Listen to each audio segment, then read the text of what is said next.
इम्तियाज जर बोलतो तर बौद्ध नेत्यांच्या विरोधात बोलतो, इम्तियाज जर कुणाच्या विरोधात बोलतो तर तुमच्या आमच्या सामाजिक विकासाच्या ज्या योजना असतात त्या विरोधात इम्तियाज जरी त्याची गरज होतो. आणि म्हणून मित्रांनो, आमची तुम्हाला या मोर्चातून विनंती आहे की पोलीस प्रशासनाला आव्हान आहे की इम्तियाज जरी तुमचा फोन लागून गेला की ज्याच्यावरती 4 अॅट्रॉसिटीचे गुन्हे नोंद असूनही पोलीस प्रशासन इम्तियाज जरीला अटक करत नाही. मित्रांनो, काल बरोबर एका ठिकाणी अतिक्रमण काढण्याचं काम झालं.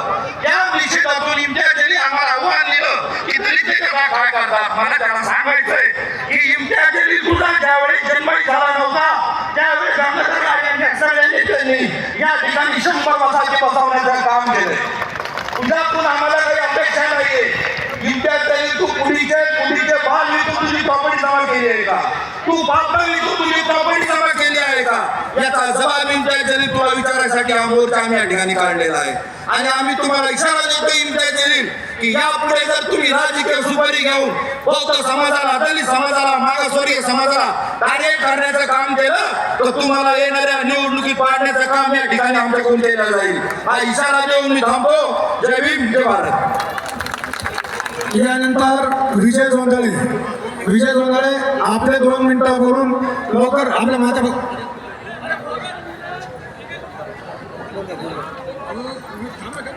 डॉक्टर बाबासाहेब आंबेडकरांचा या ठिकाणी डॉक्टर बाबासाहेब आंबेडकरांच्या पुतळ्यासमोर जमलेल्या माझ्या तमाम आंबेडकरी जनतेला या ठिकाणी आव्हान करतोय मी की आपण डॉक्टर बाबासाहेब आंबेडकरांनी जी राज्यघटना या देशाला दिलेली आहे त्यामुळे आपण या ठिकाणी राज्यघटनेचं पालन करून या ठिकाणी मोर्चा आणलेला आहे.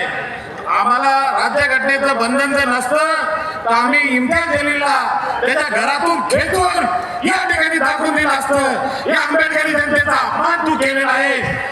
तुझी जी काही प्रॉपर्टी झालेली आहे ती प्रॉपर्टी या आंबेडकरी जनतेच्या मतावर झालेली आहे.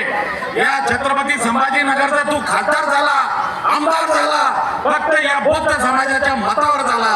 नाही तर याच्या आधी 6,000ची नोकरी करणारा माणूस आज करोडोच्या घरामध्ये कसा काय राहतो. आज सिडको या ठिकाणी आमच्या अफसरबाईंनी सर्व पुरावे काढलेले आहेत. या ठिकाणी सिडको या ठिकाणी त्याची करोडो रुपयाची प्रॉपर्टी आढळून आणली. या ठिकाणी प्रशासनाला विनंती करतो की ईडीची छापेमारी करून, सीबीआयची छापेमारी करून त्याला तुरुंगात टाका.